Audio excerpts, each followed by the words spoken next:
Hi hello everyone. चला तर आज आपण डोशाची रेसिपी बघूया. त्यासाठी 4 वाटी तांदूळ, 2 वाटी उडीद डाळ आणि 1 वाटी पोहे मी रात्रभर भिजत घातले होते.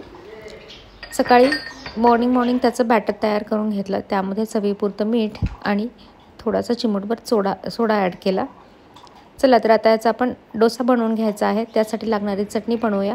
ओलं खोबरं, हिरवी मिरची, थोडंसं आलं, 1-2 पाकळ्या लसूण ॲड करायचा आणि हे थोडंसं डाळ मिक्स करायची, हरभऱ्याची, शेंगदाणे आणि कोथिंबीर घालायची आणि मस्त मिक्सरमध्ये बारीक करून घ्यायचं.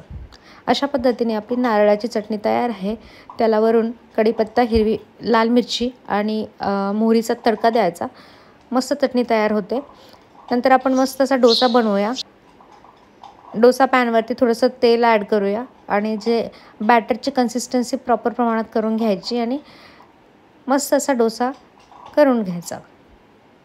अगदी मंद आचेवर आपल्याला हे 1 ते 1.5 पळी बॅटर मी ॲड केलेलं आहे. तुम्ही बघू शकताय. मीडियम आचेवर आपल्याला हा खरपूस असा डोसा भाजून घ्यायचा आहे.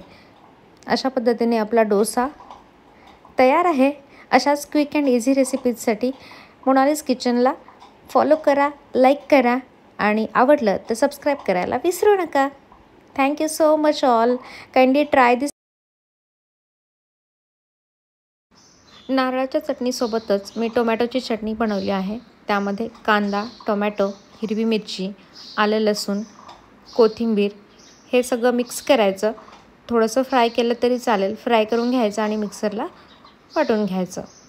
अशा पद्धतीने नारळाची चटणी, टोमॅटो चटणी आणि मस्त जाळीदार असा डोसा बनवून आपला तयार आहे. Happy morning to everyone. Kindly subscribe the channel. Thank you.